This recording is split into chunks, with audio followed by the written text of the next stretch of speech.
This is Herschel Gordon Lewis. If you know who I am, God help you. If you don't know who I am, God help you. But what you're watching here or listening to is without your head, and I can tell you that I have contributed to the loss of your head. So thank you for being there. Well, welcome to the Station of Decapitation without your head. I'm Nasty Neil. That would make me Terrible Troy. Yes, Annabelle Lecter's not here with us this evening, but joining us here right off the bat, making his return after a decade, I believe, a decade of decapitation. We have from Full Moon Pictures, Charles Band on the line. Well, hey everyone. Do we have to talk at that pitch for the whole interview? No. I'm just used to saying we could try it. It could be cool. Nice to be back 10 years later. Exactly. It's nice to have you back 10 years later. Yes, it is. Thanks. Now, I know there's a bunch of cool stuff coming out from Full Moon, and before we get to them, I just want to ask, because in the documentary, they call you the Prince of B-movies, and I was just wondering, what do you think of that title? Well, I titled about 30 years ago, and Corman, I think, was referred to in the same article or a similar article as the King. So I think for the moment, Prince is still good. I'll take Prince. Yeah. That was funny because I just watched another documentary, and they had mentioned calling him that, and he didn't like the title. And well, I mean, come on. I'm not crazy about Prince. Sounds kind of good, look, be recognized and still be making movies. And, I always feel like I'm just figuring out this business. I'm just getting going. And, I've been feeling that way for a lot of years since the picture we starred in what is it, September will be picture number 274. So, I don't know, Prince, weirdo, movie junkie. I think movie junkie is more appropriate. I like that one. Yeah, I know I went to IMDb, and it was like 200 and something movies, and I was like, I can't remember all those. Name them all off. Producer of, and just name them all. But then the interview would be over. Yeah. No. It's what you just kind of, your blinders on and go, and, if you slow down or stop, it's over, because, this business keeps morphing and changing, and it's so different from when I began back in the 70s, and and I think it keeps you young too. I mean, if I stop, I think I will become ancient. So it's all sorts of things rolled into one. Yeah. It's there used to be a little money in the business. Today that's gone, because the physical world's gone, much like the music business. So they call it digital dimes. Back in the old days, we shipped 40, 50, 60,000 units to Blockbuster in Hollywood and all those local video stores, and that's how people discovered these films, my movies, and other independent films. And those days are gone, and what's replaced that? I mean, we've started our own streaming site, which is doing pretty good, and that's as much as I can do to kind of stay connected to people out there who want to see the films. But otherwise, how do people see films today? I mean, they're sort of subject to what's on Netflix or Hulu or if you want to spend money, you can go on Amazon and buy a copy. But, a lot of people can't afford that. It's cool to go to that local video store and for $3-4 latest movie. So that's another era. This on the show, not on, but this one's is, going and always rented a VHS when I was a kid and DVDs later on. And when the Full Moon picture would pop up, because I'd rent them just based off the cover, and I wouldn't always know, who made them. Right. And when I'd see that, I'd always be happy because I knew this would be a fun movie. Yeah, well, thank you. Well, that was the idea. We wanted to create some, brand label, loyalty, awareness, and So we did that. I mean, there was a point where, I don't know, about 40,000 stores. I forget how many there were in the heyday of video rental. We had about 4,000 or 5,000 stores that actually had Full Moon sections, which was great. They would stock all the prior titles, and so people would really get into it. Actually, one thing I've done recently in the digital world is we have a great relationship with Hulu, and they've been putting up a lot of our films. And again, you go to the new film releases, it's just everyone's movie and covers. They just put covers up, the main title on a cover.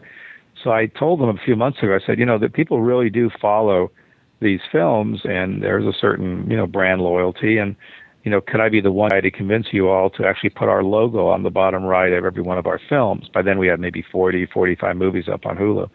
And they said, well, if we do that, we have to do it for other people. And I said, well, my argument is everyone else is a distributor. They're not genre specific. They don't have, just a horror line. They have all sorts of stuff, and that's different. We really kind of are a label. Anyway, I convinced them, and it's made a big difference because now there's a lot of crossover. So when you go to Hulu, if you go to Hulu, every single full moon movie has a logo, and all the other films have no logo. It's just basically the title of the movie. So for whatever that's worth. I think that's pretty cool.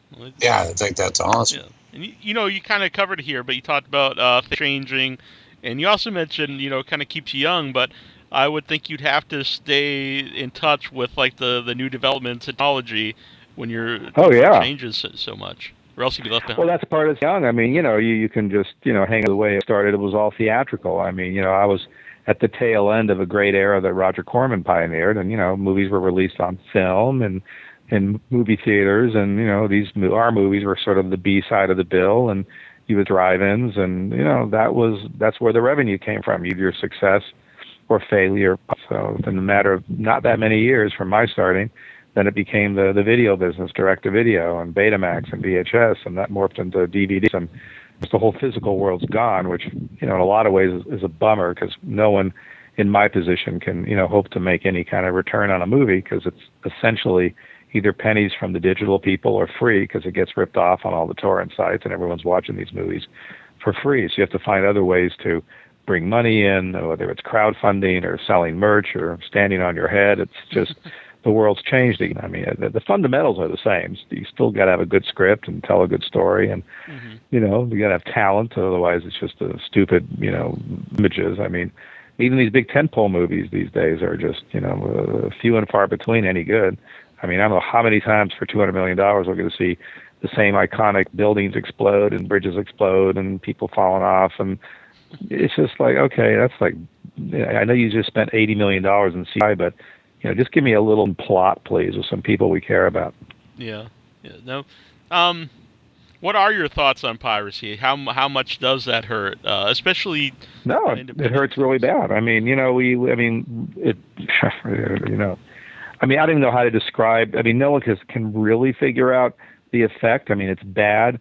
But to give you one of a billion examples, there's real piracy where there's torrent sites, and you can never stop that. I mean, that is not irreversible. I mean, it's just the end of whatever it's the end of. That coupled with the disappearance of the physical world, so that even the legit sites like the Hulus and Netflix, they pay very little money for what they call a view.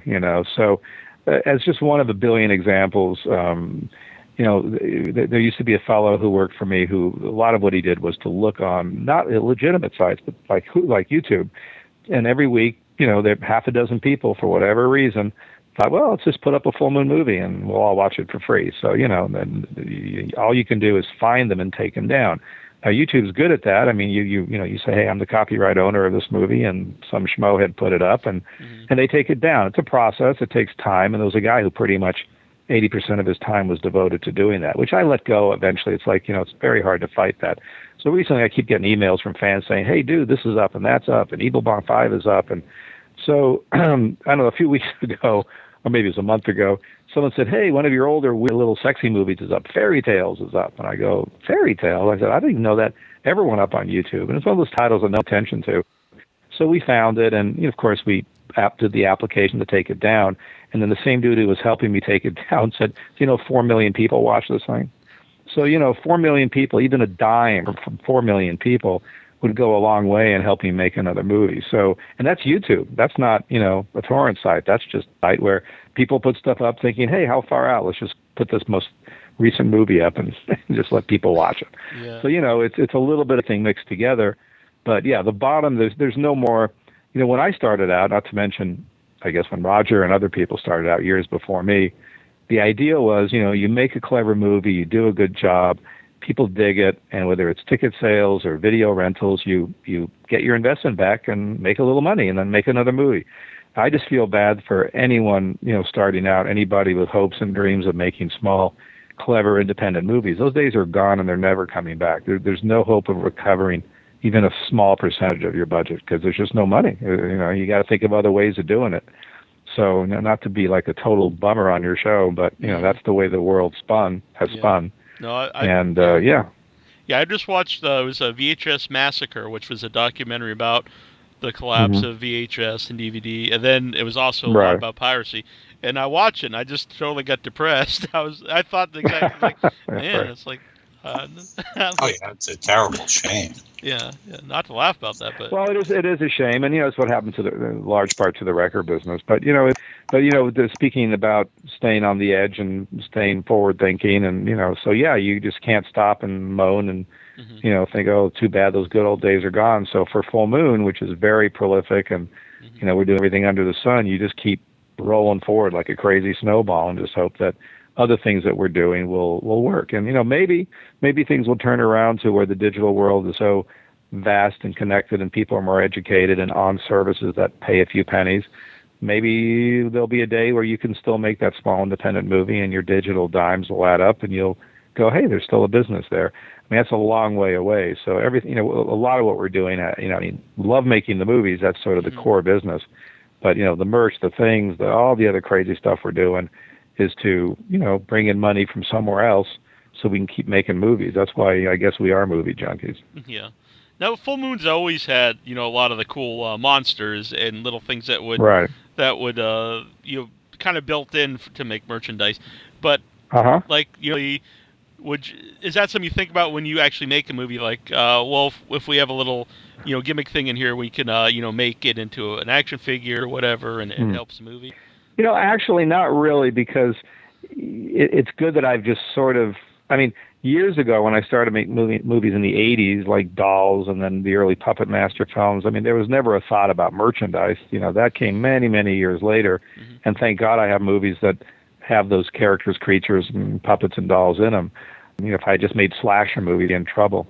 So it's good that I do that. But today, the least I can do is try to make movies that are original, that are different. That you go, oh, there's 12. That's why I've never been sort of rip-off slasher guy. I mean, during the whole Halloween sort of era, I never made my own guy with a knife cutting up stuff type holiday. I don't like torture horror films, and so I've just kind of made weird movies. So if you look at my work, I mean, not all of it is awesome. I mean, we all have a bummer once in a while, but there are a lot of movies that are still pretty damn different and unique, and people watch them. They stand the test of time, and you can look at some of these things made 20, 30 years ago and still enjoy them. So today, I mean, even though I'm making some weird stuff like the Evil Bong series and Ginger Dead Man about a pissed off cookie, and I mean, that's a little out there, out of left field, but there's an audience that enjoys those films. And I'm doing a 7-part miniseries, which is really, it's called Ravenwolf Tower. It's I think, make a lot of fans happy. Again, very, very different, kind of unique, a whole different spin on, I think, telling a story and bringing together a lot of Full Moon characters. And, just that's the whole idea, is just to keep doing things. I mean, again, there's no sense copying or just being derivative. I mean, as it is, it's hard to make these movies, so I may as well do something that's kind of cool and different. So there's a whole slew of them that I think, stand up to at least being different and original. Definitely. Could you give us an idea of what that 7-part series is about? Kind of. It's really premature because okay. I've shot 3 and I'm going to shoot 4 more in the fall, and we may throw out the first episode as a teaser, but I kind of want to wait. I mean, if we want to do this again around Halloween, I'll tell you, I'll spill all the beans. But all right, sounds good. We're pulling in some surprises, and it really is cool. I mean, and all the different monsters and everything. Do you keep that like? No, I have some. I've sold some over the years, and it has kind of survived, through thick and thin, and recently kind of a lot of thin. So. In the perfect world, everything I've ever made would be in some massive, warehouse. But I still have a bunch of stuff I've kept, dating back to, my little laser blast stop motion animation model. So, I've got things. But if I kept 2 or 3 things from every movie, I mean, it would be massive because I've made a lot of movies. Yeah, definitely. Now, there's the questions here on Facebook. We're going to ask some of them. Dave Sullivan wants to know. Dave Sullivan, sorry. What motivated Charles in the beginning as far as filmmaking, and what still motivates him?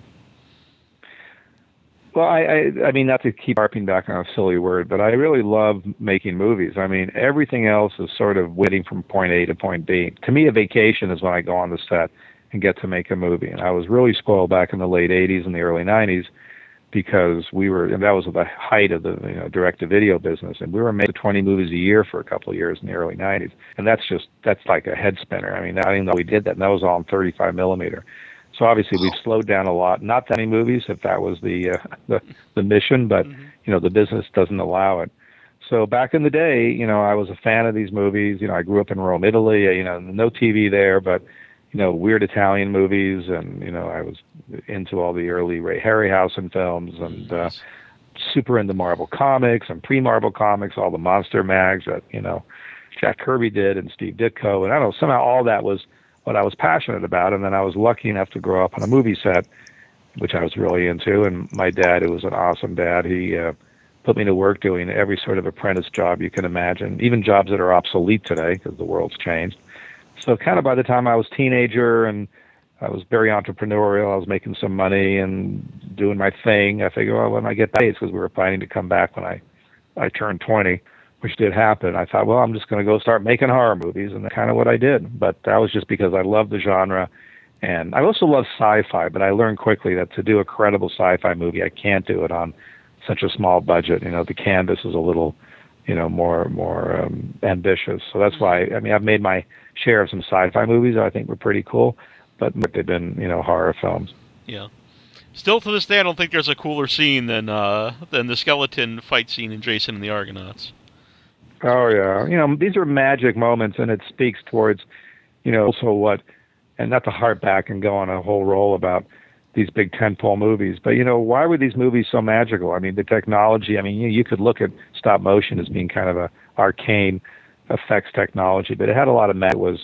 It was in camera. It was on set many times. So these were organic creatures, that the actors back to, or I don't know, the cartoony CGI thing doesn't appeal to me. And also the filmmakers back then, the math was very different. So no one could afford wall-to-wall, endless, beat on your head special effects. So those scenes that happened in all those great movies, Seven Voyages of Sinbad and all those films were few and far between. When those little effect scenes happened during those movies, 6-7 times during the movie, probably all told 8 minutes, they were magical because they were you didn't get a whole overdose, like a smorgasbord of. And today it's just there's no, it's like soup to nuts, 900 endings. It's like, oh my God, I feel like I'm being beat over the head with a I don't know, with a hammer. Get me out of this theater. So it's really unfortunate because the magic of those movies, I think, were really amazing, and some of the effects were hokey, but they were wrapped in a better story. And who knows? Maybe we're all so jaded today because anything you can imagine, you can see, and things you can't imagine. Yeah. Just real quick, we're lucky to be around a couple cool theaters that show a lot of old stuff and independent stuff. They showed Jason the Argonauts and 35 millimeter. Such a it was so great awesome movie to watch on the big screen. Yeah. Anthony Sant Anselmo from Evil Puppets, which you may be aware of, would he consider revisiting and creating something along the lines of Ghoulies or Ghoulies 2 again? Yeah, John Beekler and I, who did the effects and was a friend, later on we did a movie called Troll together, and, we worked a bunch in the 80s. We've talked about it, maybe. I don't want to be too, I don't mind going back. For instance, a movie that I'd love to make is a sequel to Laser Blast. That goes back almost 40 years.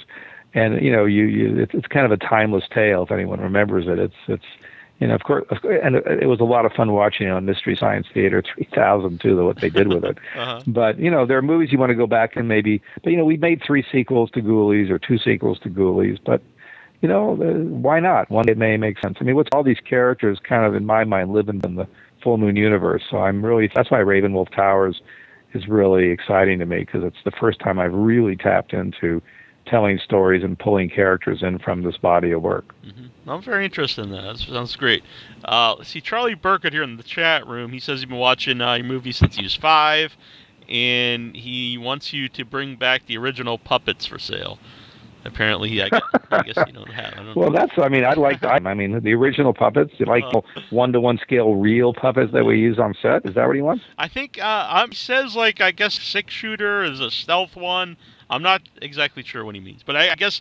Well, maybe he's talking about because during the '90s we published the action figures. Those were affordable, 7-inch, $14.95, $12.95. We published a lot of those for a while. You got them at Toys R Us and all over the place. Those. Maybe he's talking about that. But there's a lot of Puppet Master action coming up, so who knows what will be here by the end of the year or next year. I mean, again, the whole merchandise side, of this business and everything that can lead to. First, it's kind of fun and exciting, but it's also in large part going to help fund movies because, once again, until they find a way to rip off an action figure online, which is coming, it's going to happen. I was going to say, don't give anyone any ideas. Yeah, with the 3D. Oh, no, but it's going to, 3D printers, yeah. 3D printers. It will happen. It will happen. I mean, it may be some years before it's economical, but there's a point where you're going to go online, find something cool. As long as it's within a certain size, you'll push a button. It's going to print right in front of you in some weird plastic. I'm telling you, it's going to come. Mm-hmm. Yeah, I just actually thought about that earlier today because I saw they were on sale now for $300, and I was thinking, God, they're getting close to to be able everyone could have one. Right. Mm-hmm. Well, eventually, I mean, the world's going to keep changing. I mean, the world's shifting in amazingly quick stride. I mean, there's so much going to happen soon. It's really cool. I mean, I'm always excited about what's going on. The technology is awesome. Mm-hmm. Yeah, but when you look at it from the standpoint of the filmmaker.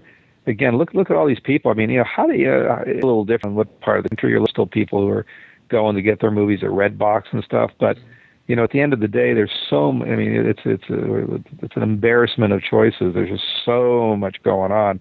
I mean, look at how we can access movies today. I mean, when I was a kid into these films, you had to wait for a movie that you loved to maybe come to a revival house, or maybe you catch a little piece of it cut up on late night TV. But the idea of watching a movie or a program on command at will, that was kind of sci-fi. Yeah. Let's see, Michael DeVore, did you think Evil Bong would take off as big as it did? Well, my favorite kind of title, and I've invented a whole slew of them, obviously, is a title that doesn't even require a log line. So Evil Bong, that's it. It's one of the best titles ever. Uh-huh. Now, putting aside the title, we're about to shoot our sixth Evil Bong. I think we're still being pretty clever every time. I mean, Evil Bong 4 was called Evil Bong 420. Evil Bong 5 just came out. Call it Evil Bong High 5. And Evil Bong 6 is going to be called Evil Bong 666. That's coming out early next year. Mm-hmm. And I don't know. I don't have a clever title for 7 yet. But, it has a following. It's the only stoner comedy feature film series, strangely enough. I mean, we've seen movies like, the old Cheech and Chong movies and Pineapple Express. There are stoner comedy features out, but we're the only series. It's really weird. So it was a big hit on Hulu when one of the places we premiered it on 420 was Hulu, and also on our own awesome streaming site, fullmoonstreaming.com. And yeah, a lot of people watched it. So, and it's full of silliness and merchandise and, you can go to Full Moon Direct and buy, Evil Bong ashtrays and Evil Bong Zippo-style lighters. And we can't sell weed yet, but we will one day. Yeah, well, that's another thing that will eventually be all right. No, maybe. We'll see. No, now see, this sense of humor is great with me, but there's a lot of politically correct people in the world today. Has anyone ever complained about some of the things, like maybe some of the puppets in the Axis, or the poster for Gingerbread Man, the one where he's look, it is sadly enough, it's a very the world's very PC. But, I think the fans who enjoy these movies aren't the PC flag waver dudes. That's a good So, what can I do? You can't not have fun with this. So I think our films have always been kind of gentle. They're not hard edge. The creatures are usually, monsters and critters and creatures and puppets and dolls that are sort of fantasy. Never made a slasher movie. So, if a few people are offended, I mean, well, there were some people offended by the fact that the puppets were fighting the Nazi puppets. But I mean, we were at war with those guys. I mean, it's true, and it is a World War II piece. And there's nothing that we've done that isn't sort of factual, and we don't rub anyone's face in it. It's all good fun. So, I'm dedicated to continuing to not be PC. Yeah. How hands-on are you on the actual look of the puppets? I'm sorry. Say that again. How hands-on are you on the actual look of the puppets? I'm super hands-on. I mean, again, in the perfect world, we'd have a little more money, we can afford more tricks, we could afford more time. And what people don't realize is, our budgets are just a tiny, tiny, fraction of what even an average studio movie costs. So, many times we'll get letters, well, why didn't you do this? And how come there was another scene? And how come this didn't blow up? And well, 99% of the times is, can't afford that. We're trying to be clever and make, character-driven stories with some reasonable special effects. But, if you look at pretty much every full moon movie back to back, or movies I've made for the last too many years, they all kind of feel like they belong. I mean, the cut of cloth is similar. I've worked with 3 great DPs, so they all kind of have a similar vibe. I mean, they come out of one studio, one shop. So it's not a surprise that they have a certain look.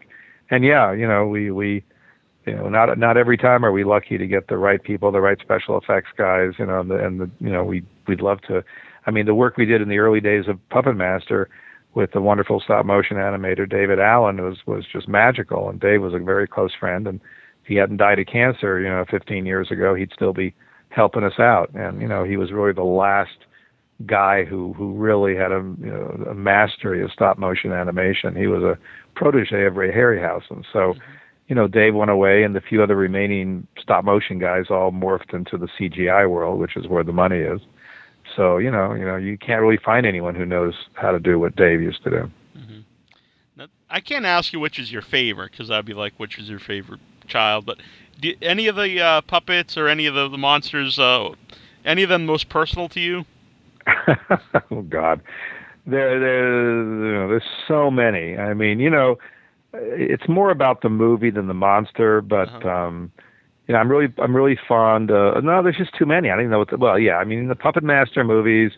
I like Pinhead a lot, and obviously Blade. Mm-hmm. I'm really happy with the head of the family, the big ass head with the little arms and legs. I mean, I'm bringing him back sooner rather than later. And but you can go back to movies like From Beyond and Dolls, and Ghoulies was fun, and Parasite with Demi Moore, and some of the other franchises. I mean, even The Evil Bong is awesome. And more recently, we found a new trick on how to better animate and have some fun with the Ginger Dead Man. Now he's a little speaking, cussing, little dude, and he's very funny. As a matter of fact, we did this deal with the L Ray Network. If anybody's watching L Ray, it's kind of a cool network, and we have a whole ton of movies coming out over the next 6-7 months. And the first block of movies, it's one of those marathons they're doing, is the Ginger Dead Man. Oh, nice. And I think it's July 14th, if I'm not mistaken.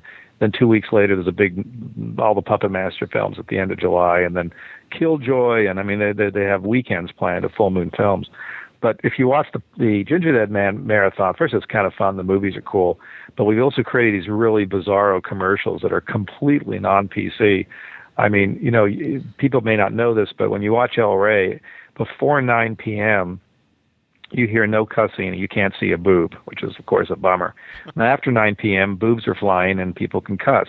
So we actually prepared these commercials in 2 different sort of modes. The before 9 p.m., where the cuss words are bleeped out and no boobs. And after 9 p.m., the little Ginger Dead Man is cussing his ass off, and there's boobs flying. And it's just fun as a commercial, putting aside the fact the movies are clever. So, trying to just always do something different, see what happens. Yeah, El Rey is very cool. They show a lot of weird stuff, and then a lot of their original programming is great. That their wrestling show on there is awesome, and Lucha Underground, that's awesome. And From Dusk Till Dawn's a great show. Yeah, we've got like 40 movies coming out over the next 6 months, so they have a lot of marathons that are tied to the series we do. And like I say, the first one is this Ginger Dead Man thing, should be fun. Then Puppet Master and Killjoy, and then Demonic Toys, and then so forth and so on. Yeah. Speaking of Ginger Dead Man, AJ Punk wants to know, how is Gary Busey to work with? He's an insane person. I mean, I've been on the road a lot, and I tell way too many Gary Busey stories, and I had this massive amount of stories was accumulated by working with the guy one day, just one day. Saw it as the whole time, and then he came later to a studio where he did the voice of the Ginger Dead Man. I mean, he's a very nice guy, but he's just very unhinged and very a lot of energy to work with Gary Busey. Yeah, I have a couple of Gary Busey stories myself. I'm sure. Well, one of them I don't like to say on the show, but one of them, I was at a convention and someone gave him a knife, and I had my camera with me. I was like, I have to record this, and so people can check that out. Gary Busey at a convention when someone had the smart idea to give him a big knife. Well, well, I can't tell the story now because also running out of time a bit, but I did worse because the scene that we shot in the beginning of the first Ginger Dead Man, we had to give him a gun. And I'm telling you, even though it was a movie gun, it fired blanks, but, he wanted bigger blanks and louder blanks, and he was shooting that gun all over the fucking set, and people were running away. I mean, he was just a wild man. Yeah. So we do want to let everyone know, July 11th, you have a couple of movies coming out. Sorority Babes and the Slime Ball Bolorama, one of the classics. Yes. Love that. Now, let me just throw in, we try to do what we can afford, and when we don't have some big company behind us or some bank or some sugar daddy, but we're trying to release at least 2 Blu-rays a month, and there's a lot of them coming up, and it's so fun to go back to the original 35 negative and see how beautiful these shows look, because they've been living on VHS and DVD for years, from old masters that never really came from the negative. So yeah, the next one up is Sorority Babes. I mean, it's going to be available literally in a week or so. And what's really cool about it, aside from it being sort of a classic weird movie and looking awesome, it was the first movie where I thought, I think the fans are going to enjoy looking at some behind the scenes and how this movie was shot. Now, no one was doing that. I mean, this is 1987. Mm-hmm. So I hired a crew, and the crew went in there and shot, I don't know how many hours, like a couple hours worth of material of all of us shooting this movie. And that gave me the idea when I shot Puppet Master a few years later and started Full Moon to do the Video Zone, which for the few who remember it back in the day was a video magazine all about the making of that movie that was at the back end of the VHS. So if you knew it was there after Puppet Master or whatever the movie was, early Full Moon movies, you would wind down to the Video Zone and watch people talking about it and effects guys, how they did it, and interviews with actors. And, so that was a cool thing. But the very first one we did, which is now almost 30 years ago, hard to believe, was for Sorority Babes. So when you get the Blu-ray, I decided, well, let's, instead of just doing a little 10-minute cut down, let's put the whole frickin' thing up there. So I think the assemblage of the behind the scenes material is like over 2 hours, way longer than the movie. But if you're into it, it'd be fun to watch, what it was like on a set, in the 80s, making a weird ass movie in a bowling alley. So, and one of the cool things about Full Moon Streaming, our streaming site, which is really the best bargain ever, and the only way you're going to see all our new stuff, is I went back and got all that raw footage from all those movies I've made over these many years, and little by little we're putting it up on the site. We probably have 20 hours up at least, maybe 30. I don't know. I lost count. So if you're into Puppet Master, or if you're into the Subspecies series that we shot in Transylvania, you go on Full Moon Streaming, you become a member for pennies, and aside from watching the movies, you can watch all that raw footage of what it was like, let's say, in Romania in the early 90s, shooting Subspecies in Transylvania and so forth and so on. So that's a kind of an anomaly, a weird thing that Sorority Babes, other than being beautiful now in HD, also has over 2 hours of the first behind-the-scene footage that I ever shot. Yeah, that's awesome because I myself like a lot of the extras on the DVDs and Blu-rays, and you normally don't get that kind of stuff on anything that's streaming, so to see some of that on the streaming sites is wild. Oh, yeah, no, we got it all. We got like miles of it. It's just crazy. But no, it was fun to watch, again, almost 30 years ago, this behind-the-scene footage from Sorority Babes of all movies. It's like, oh, my God, we were really crazy. Yeah. I also want to mention, I'm interested about this because it says it's part 1 of a 20-part series, and it's Hollywood Horror House, which I've seen. Mm-hmm. Well, really we try to do things different, and this is a series that's on Full Moon Streaming. We release a new one every week, and what we're doing is we'll pluck one out or two just to see how they do on DVD. So one of the 20-part series that's exclusive to Full Moon Streaming is this movie called, it was originally called Savage Intruder. Yeah. And the film historian David Duvall, who's my partner in this Haunted Hollywood series, who does all the narration, he introduces each film in the most elaborate way and full of things that no one's ever heard before, because the whole theme is, Haunted Hollywood, whether they're actors or actresses or filmmakers involved in those movies, that really had some hard knocks, or died a mysterious death, or were found in their house dead a year later. So I mean, it's got a kind of obviously a dark sort of binding quality. So what we did is we took one of the first 5, which is originally called Savage Intruder. We went back to the original title called Hollywood Horror House. We did a new piece of art by the amazing Stephen Romano, he's an artist who you would think he's sending art to us from the 80s, because he has that great style. And it's coming out also on DVD. Hollywood Horror House. And another cool thing, because I should mention this, we have this crazy sale going on for the 4th of July weekend. I'm not sure when this will be on air, but I also decided, because I did this show with Roger Corman, I thought, Roger and I go back many years, and I thought, well, we should just get together with 3 great cameras and light up a nice set and just sit and talk about our lives making movies, since combined we've made like, I don't know how many, 1,000 movies. So we did this show called Kings of Cult, which was basically wall-to-wall, me and Roger talking about, our history of making movies. And I just got that on DVD, which looks great. And as something just for the fans, we're just going to give them away for free. So anybody who goes to fullmoondirect.com during our sale, or even after our sale, whatever they buy, even if they buy the cheapest DVD, we'll just send a free copy of Kings of Cult. I'm never going to sell it. I just want to give it away to the fans, as long as I can stick it in an envelope that they're already buying something. It's a free gift. Nice. I was really interested in that. I love any kind of documentary about filmmakers, and I just saw a little clip of it on your website, and it looked great. And I'm really interested. Yeah, it's cool. It's cool. I'm interested in what movie John Lennon went to see. Oh God, no, that's opening a weird can of worms. I'll open that around Halloween. All right, excellent. All right. Well, it's been great to have you back, and we'll have you back again. Thank you. Earlier than 10 years, so coming up. No, we have some really cool stuff happening around Halloween for kind of unique reasons and timing, and a few things I can't honestly talk about. But if you have a little time, you want to talk about some cool stuff, I'll tell you these stories that I promised. And Ravenwolf Tower will be sort of about to explode, and there's a few big deals brewing too. So hopefully we'll do a good job making a few movies that will be released theatrically soon. So there'll be a lot to talk about. Whenever you're ready, I am here. Awesome. Anytime. Next week, the return of Charles Band. No. Okay. Well, thank you very much. And just because I don't have the time to look at anything these days, I'm just running the gauntlet. If you can send me or Clint or someone a link or something where I can kind of hear or see this, because I'd like to check it out. But if someone doesn't send it to me, I'm like in the next chapter. Definitely will. Thanks again. All right, guys. Well, good luck, and good. Great to you guys for sticking together. How long have you been doing this? It's more than 10 years, I assume. 2006 was the first year, so it's well, then there you go. 10 years. Yeah, you might have been 2007. So yeah. All right. Well, it's still 10 years. Exactly. Yeah. Okay. All right. All right. Well, good luck. Thank you very thanks much. a lot. Appreciate it. See you guys later. Bye. Sure thing. Bye-bye. Hi, this is Teresa Tilley from Evil Dead and now Stomping Ground, and you're listening to Without Your Head.